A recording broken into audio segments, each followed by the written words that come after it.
For you, Rob. I just started the recording. Wait for the prompt, and it will.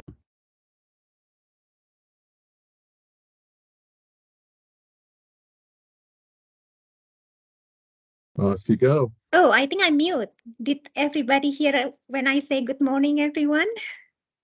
Good morning, Yes. everybody. Yeah, thank you for Good morning. attending this. Good morning. Be ready, yes? Start now? Okay. Thank you. Presentation today, reducing infection. As you remember today's, no, 2 days ago, yes, Doug show you the table of data that the 3 things that pop in our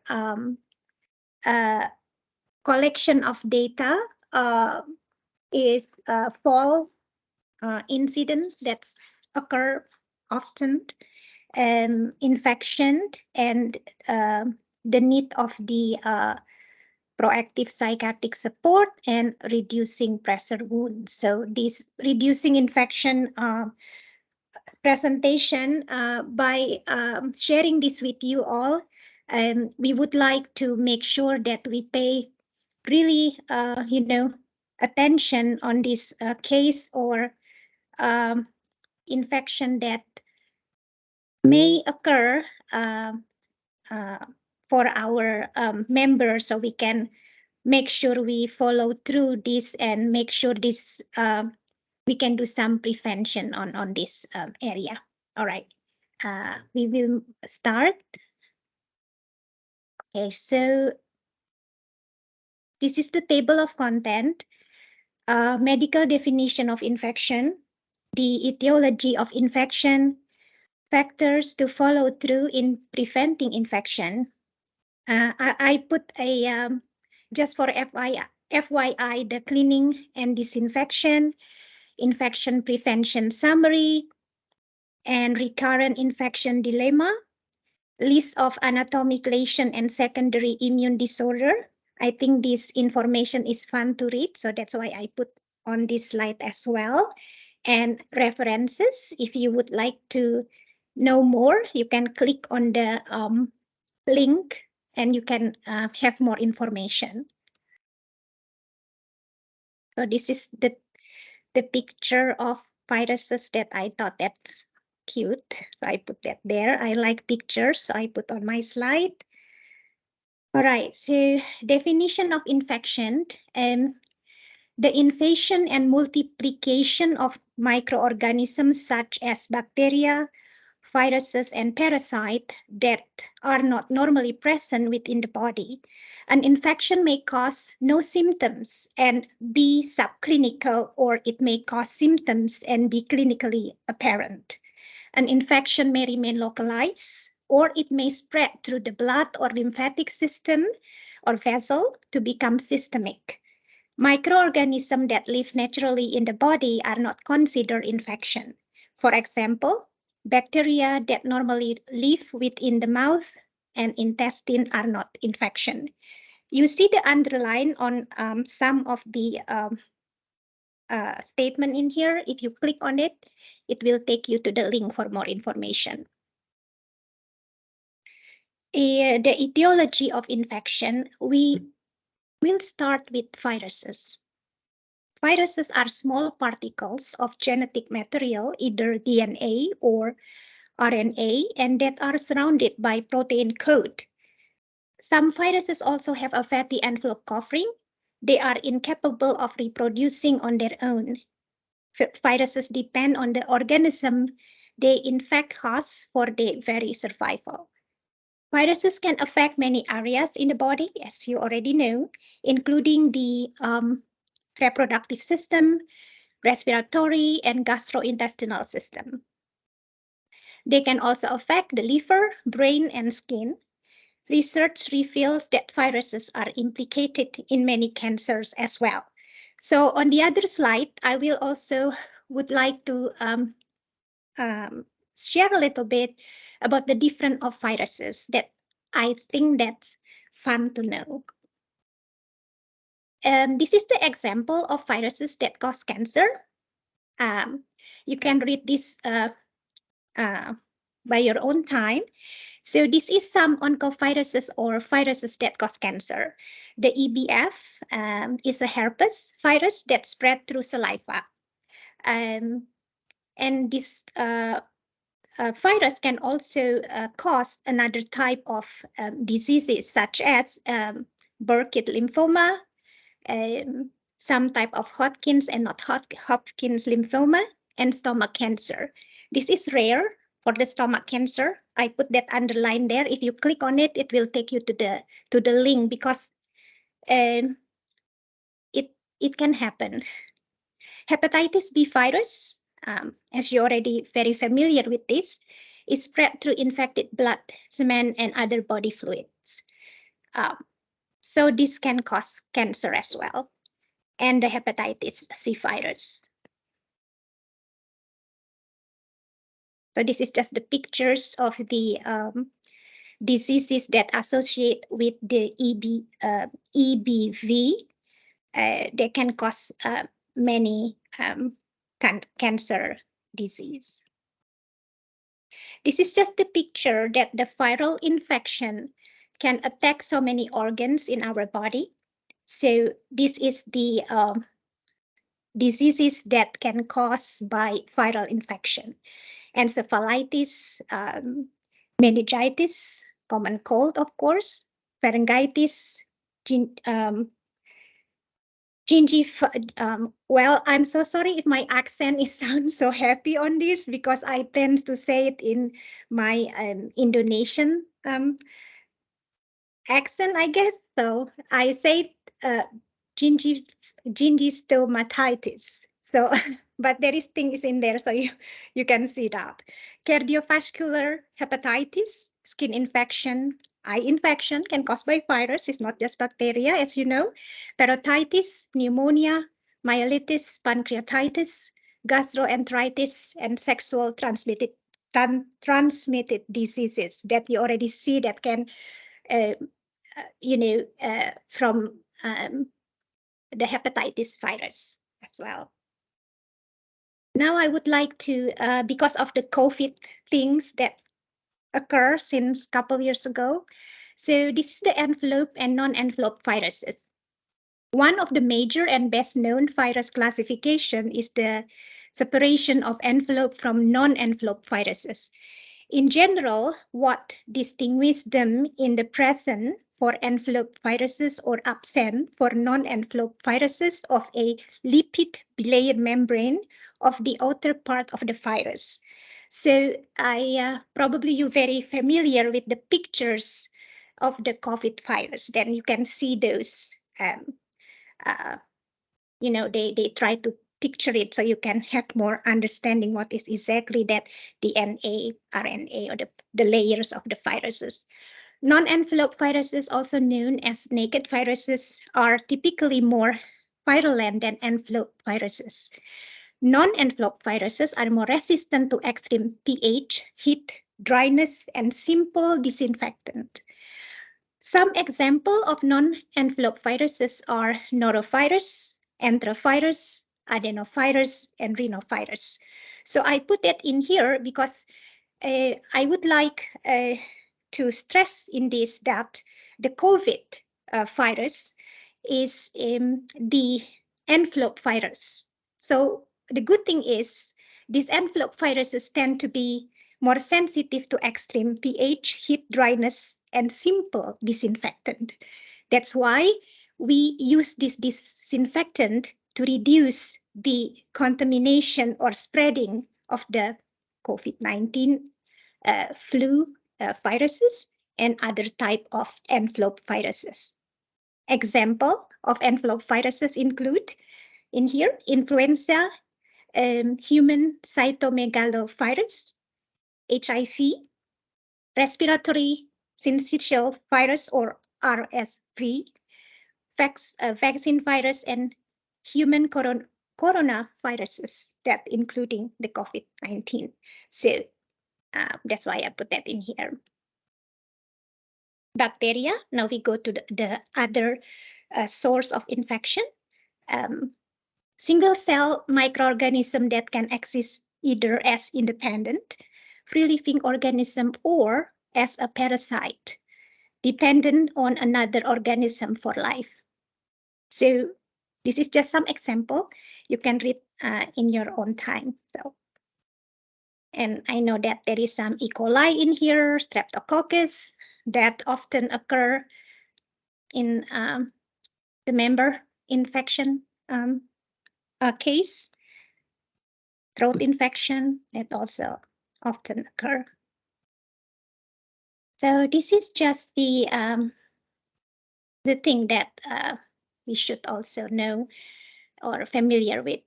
Is it a bacterial or viral infection? Viruses and bacteria are two types of potentially causing pathogenic particles.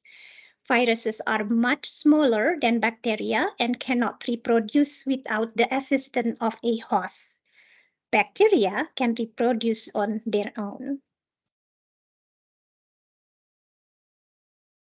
And this is another cause of infection, Candida.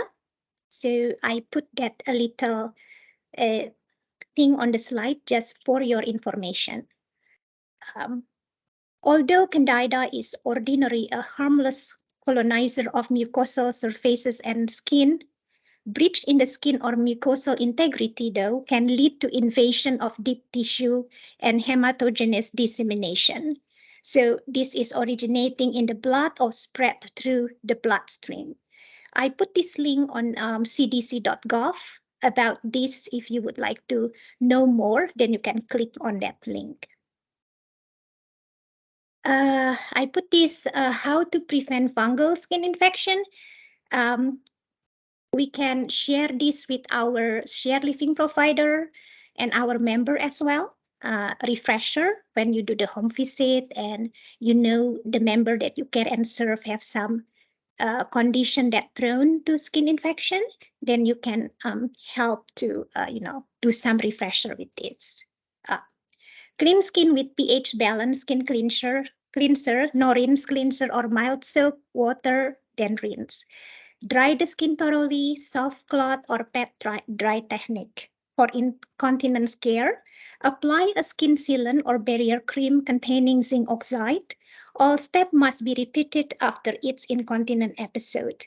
Of course, this is just textbook theoretical and common sense, yes? So I always suggest to follow the skin integrity protocol or, of course, the recommendation from the members' primary care provider for incontinence care. So we put this on our safety protocol for our member. Can be checked and changed every 2 hours, etc. Other location, moisturizer with lotion containing lanolin or a petroleum base. This will serve as a protective barrier as well. And of course, some member is sensitive with the lanolin or petroleum based ingredient. So please make sure there is no allergic reaction or some type of sensitivity on these specific ingredients. What organs are affected by fungal infection? Systemic fungal infection affect organs such as the lungs, eyes, liver, and brain. Is actually not limited to. Fungal infection can affect only one area of the body, we call it localized, or many areas of the body, systemic. Systemic fungal infection typically occur in people who have a weakened immune system. And I just add this little FYI note for you. I always use the word FUN, fun, because I guess we don't want to take it like really serious. That so many things out there, but it is just for fun that we know that this happen. Dandruff, eczema, and other skin disease that usually caused by Malassezia fungi. I shared the picture on the other slide as well. They are mostly found in mucosal layers of the gastrointestinal and respiratory tracts along with the skin. So just the picture, just for FYI. So basically can attack the whole body from head to toes. And so many of them. If you have any question, just put on the chat or let me know. We can do that Q&A maybe at the end of the presentation. Thank you. Factors that can increase the risk of fungal infection. The risk for invasive fungal infection increases with the duration and severity of neutropenia, an abnormally low count of the type of white blood cell or neutrophils. It can also be caused by diseases that damage the bone marrow, infection, or certain medication. There can be no symptom other than the increased vulnerability to infection. So be mindful in this area. Sometimes the systemic body fungal infection is not that apparent as topical or localized skin infection. So the sign and symptom can be different. So that's why for any question or concern during the home visit that share living provider share with you, or maybe when you do in-person visit and you know this certain member has prone for skin infection, respiratory infection, GI infection. So make sure that you do the thorough, not necessarily assessment that you look like, physically, but you listen to them, their concern that they share with you. Prolonged antibiotic use as well, as you all familiar with this. The member with diarrhea or UTI that receive antibiotic treatment can also have severe loose bowel and make them even more prone to fungal infection. This is including chemotherapy cycle. Drug that may decrease white blood cell or leukocyte count include antibiotics, anticonvulsants, antihistamine. Yes, as simple as antihistamine like Phenergan and other antihistamine that used for seasonal allergy. It actually can cause decrease of white blood cell. Antithyroid drugs that so many of the members that we care and serve have some degree of thyroid issue. Arsenical barbiturates, chemotherapeutic agents, diuretic or water pill that also many of our member has this medication, and sulfonamide. So in general, the population that we serve and care have many medication. That's why I personally really big on reviewing all the medication list and make sure that we have the understanding, the correlation between the medication and diagnosis and the current condition of the members that we care. And this understanding, we share it to the share living provider during the home visit or in between, that you know better than like other person in connecting with them, because you are the essential team, like case manager, the RN consultant, that you have those monthly visit and probably more than just monthly, and you connect with them, so you know them better than anyone else. So when you review the members' diagnosis and medication, please make sure that the understanding also for the share living provider and member themselves, so they understand why they take this medication, what is the adverse reaction of this medication with this diagnosis.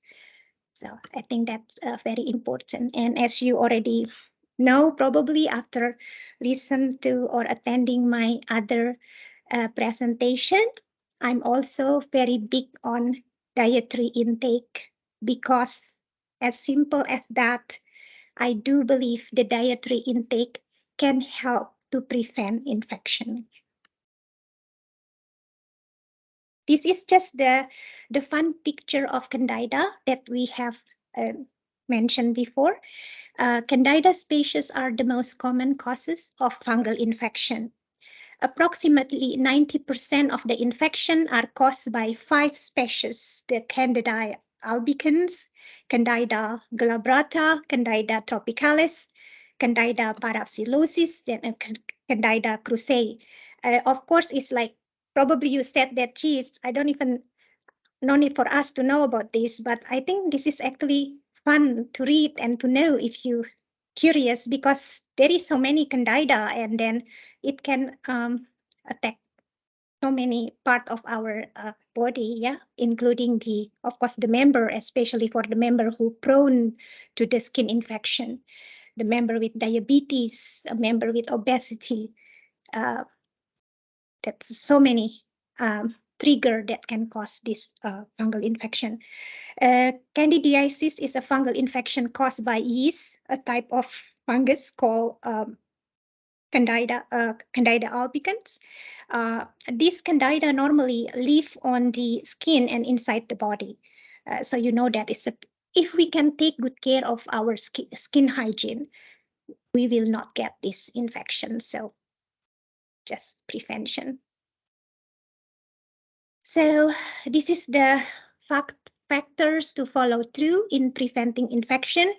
There is so many, but I put this on the slide 1 to 7. So number 1 is the kindergarten knows this too. So, but never underestimate this hand hygiene. So, washing hand properly is one of the most important and effective ways of stopping the spread of infection and illnesses. I don't want to elaborate more about this because you see all the what you call the pamphlet, the sticker on our offices about the hand hygiene. So you all know this very well. So I will make it quicker. This is just I put this in here, some extra prevention. Practice good food safety techniques to avoid getting sick. We can also share this with our share living provider during the home visit, for example.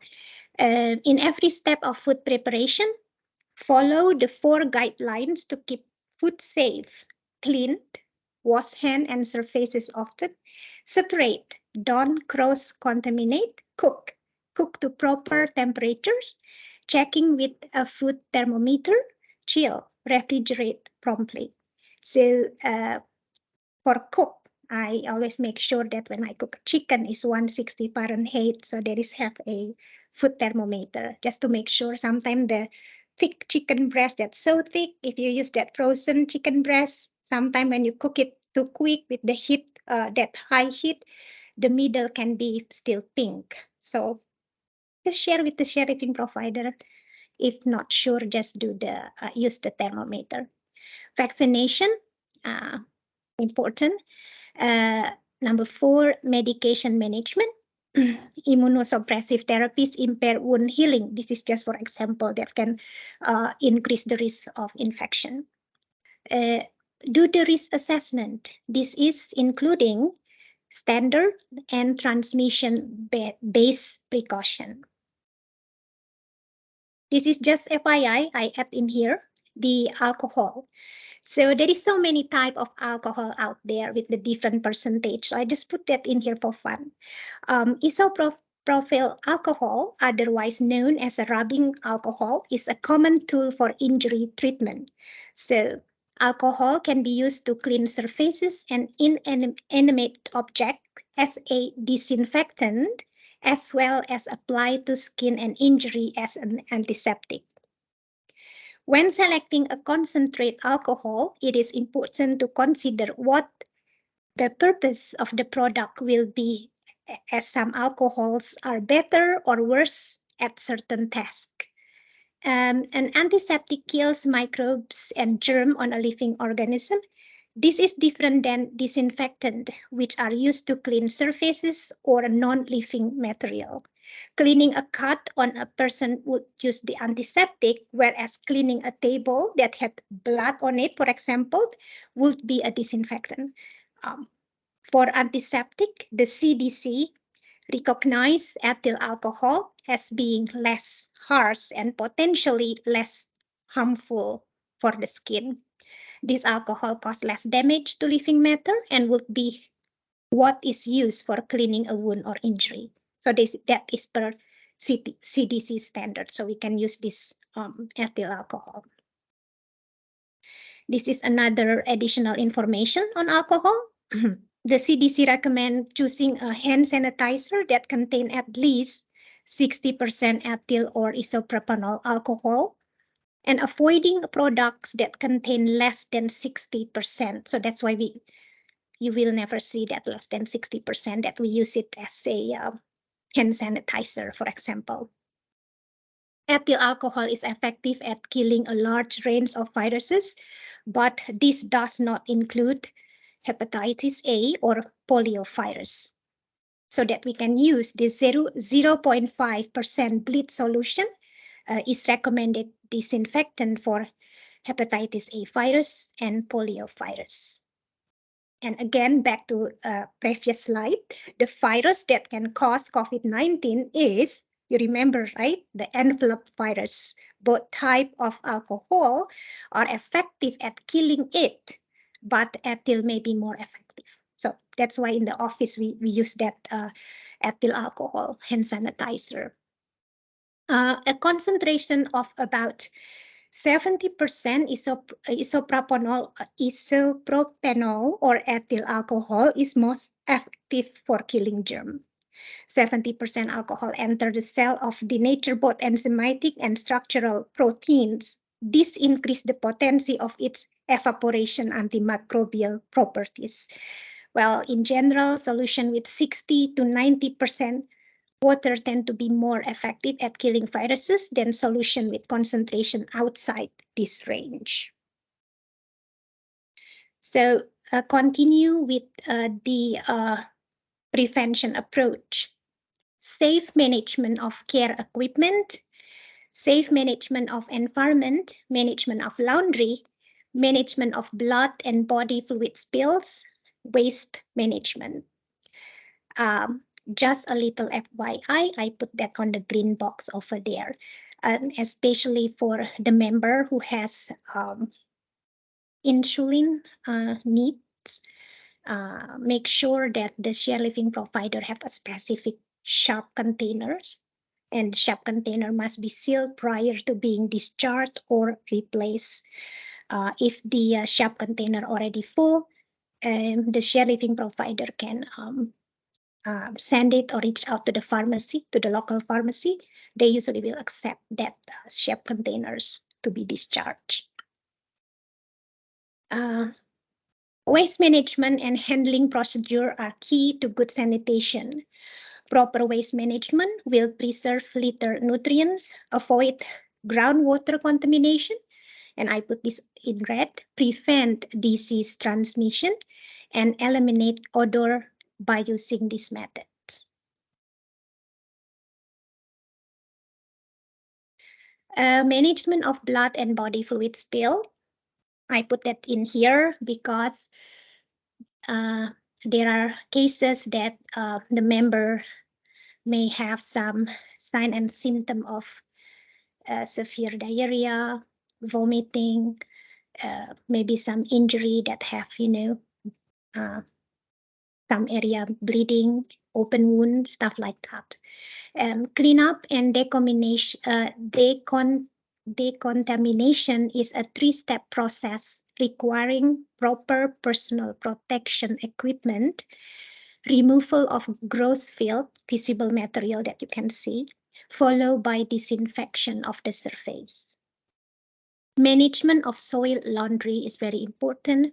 Soil linen is one of the principal vehicles for harmful bacteria.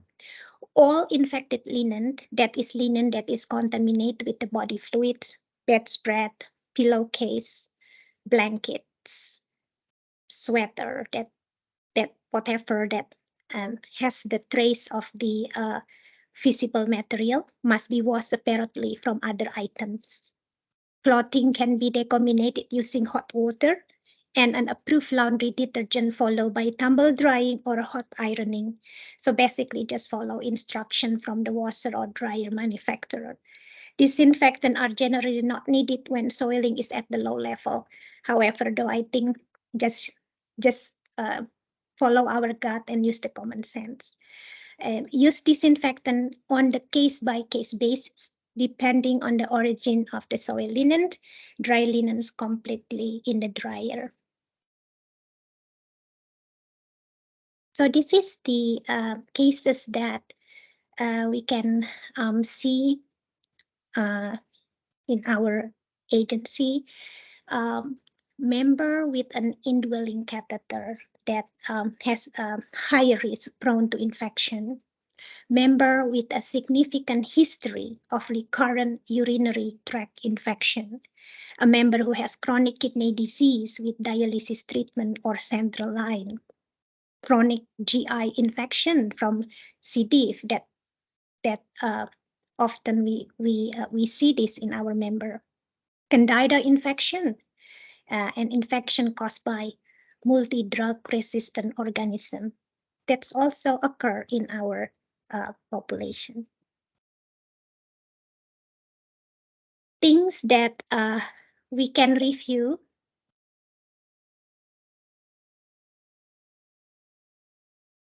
Things that we can review from members' health report, documentation, and reach out to their primary care provider, specialists, of course, to prevent infection if applicable. Routine annually review members' annual physical exam. Review members' health report from specialists, if they are. Post-hospitalization. Review of discharge paper, lab result, diagnosis, and or radiologic and pathologic report. So just this is not just for nurses, including the case manager who manage the case. Just read through when we receive the discharge paper.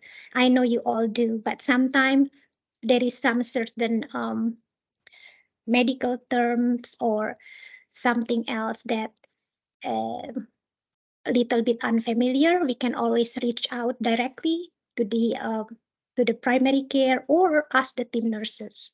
So that's always a teamwork between the case managers and the nurse consultant, especially in reviewing their discharge paper from post-hospitalization.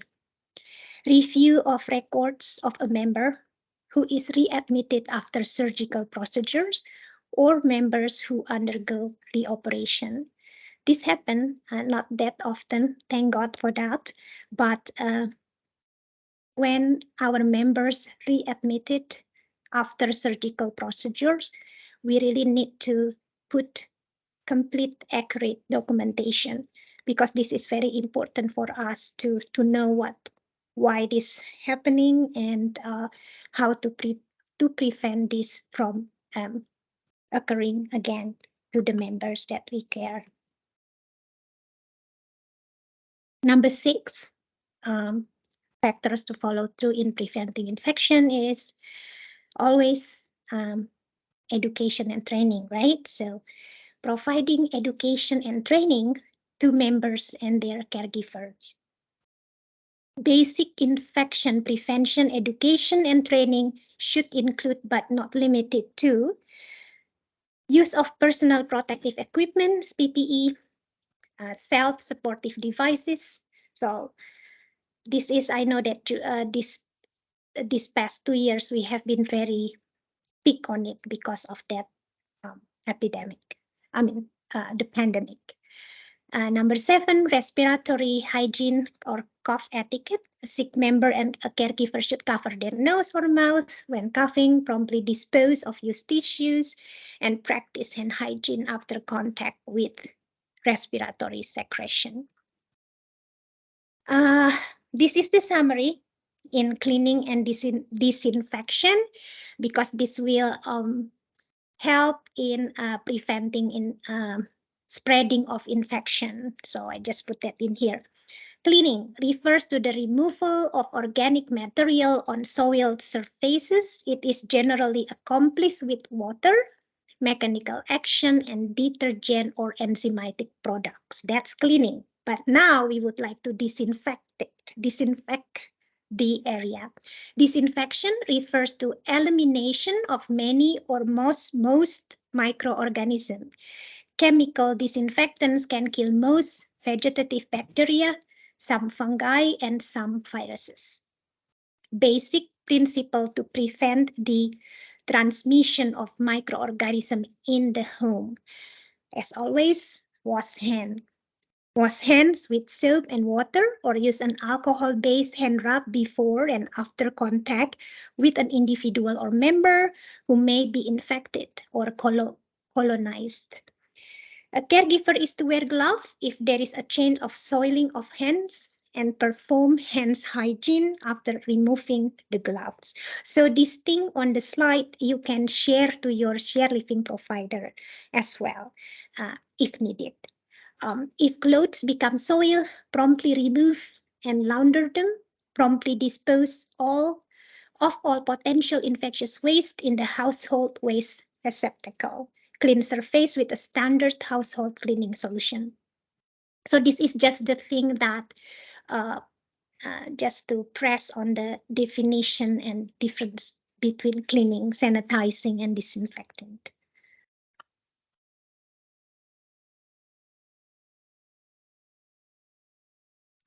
We continue with the summary.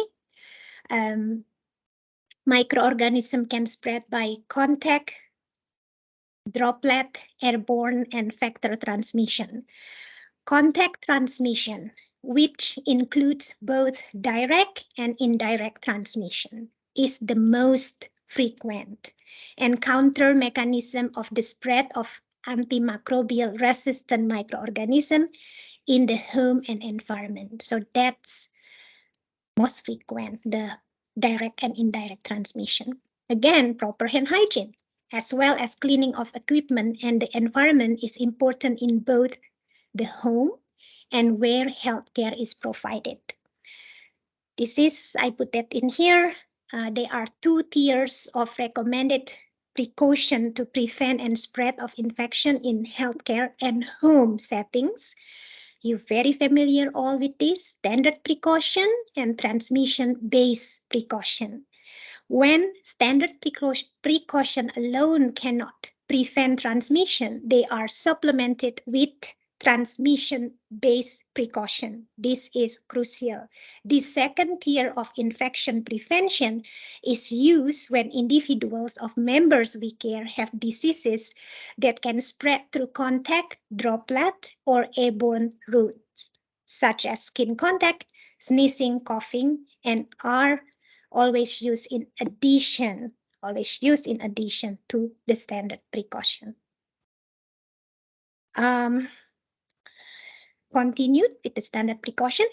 It includes hand hygiene, personal protective equipment, cleaning and or disinfecting care equipment, laundry management that we have mentioned prior, if applicable to the current health issue, safe injection practice, if the member has insulin injection or other injectable medication management, and proper disposal of needles and other sharp objects. Contact precaution. Use for supporting and caring for members with known or suspected infection that can transmit through contact.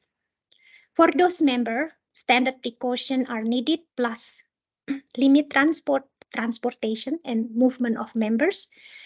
use disposable care equipment if needed, and thorough cleaning and disinfection strategies. Members with acute infections, diarrhea, such as Clostridium difficile, vesicular rest, respiratory tract infection with a multi-drug resistant, with a multi-drug resistant organism, abscess, or draining wound that cannot be covered, need to be under contact precaution, and or of course per member or PCP specialist recommendation. So please make sure, I hope it's not happen too often. If you see this significant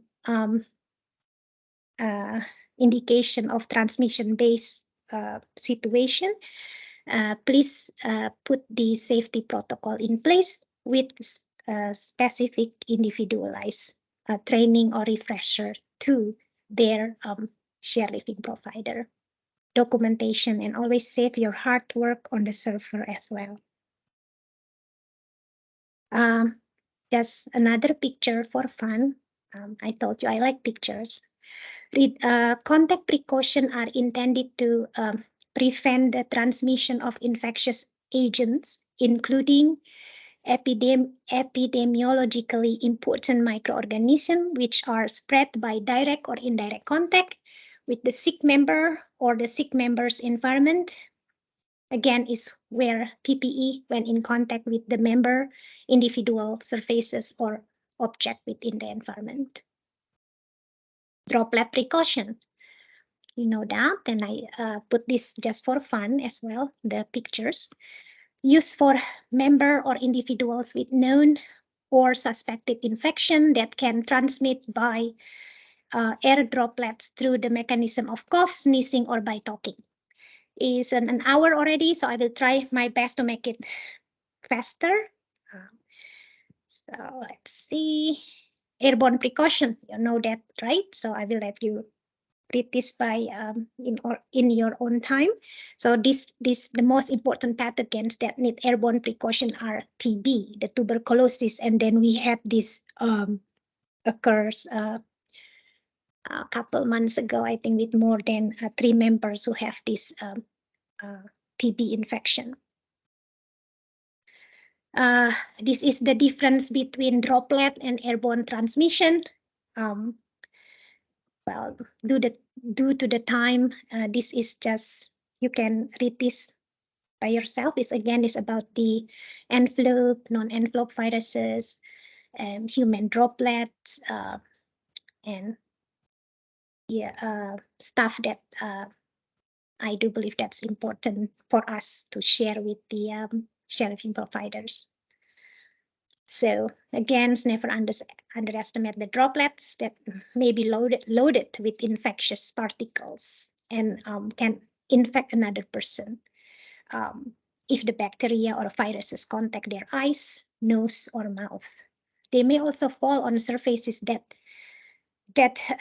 then be transferred onto someone's hand, who then rubs their eyes, nose, or mouth. This is just additional information of the HEPA air filters with ultraviolet germicidal light. Sometimes some households have this, they will put in their house just to, clean the air or surrounding. All right. As always, to reach out and clarify with the members, PCP specialist prescriber for the recommendation in supporting and caring for the member with significant infection at home setting. So in preventing infection in the home setting, the Nonotuck team should put infection prevention program by using a best practice approach in creating individualized safety measurement protocols and intervention to decrease the risk of infection based on the recommendation from the member's healthcare practitioner and standard safety measurement. This is again, it just seem like is overlapping information, but this is the summary. So that's why I put that in here. We can use bleach, yes. Mix 1 part bleach to 9 parts water. I put the link from CDC Gov in here. This is to eliminate C. diff or non-enveloped viruses. The Nonotuck team should implement ongoing training and retraining of caregiver direct care support, including direct care staff. Okay, direct care staff or direct care support, because as it says, direct care staff. So this specific person need to know about this as well, because they care and they will be with the members as well. Together with monitoring and feedback related to an active health condition, if applicable. This is just a quick recurrent infection dilemma. Mostly a lot picture on this. So basically, I just would like to stress this thing. Factors that can cause recurrent infection. There is 4 factors: anatomic abnormality, established systemic illnesses that the member already have, secondary immune defect, and inborn error of immunity, rare case. In a genetic defect that prevent children from producing enough immune cells or substances to help protect the body against infection. For example, the B cell defects. This is for the non-immunologic illnesses are most likely seen the members that have recurrent infection. We should consider in the evaluation of recurrent infection at specific anatomic site that a brief overview of immunodeficiency as well as the laboratory tests that are used to evaluate the various components of the immune system are very important. So by advocating and reaching out to their primary care provider or their specialist, we can continue with the medical prevention approach. We can deliver our care, again, to summarize, through education, training, assessment during home visit, and being there for each of members we support and care. There are 3 types of prevention: primary prevention, secondary, and tertiary. So I put this in here for your information, for us to grasp this and to reduce the recurrent infection dilemma.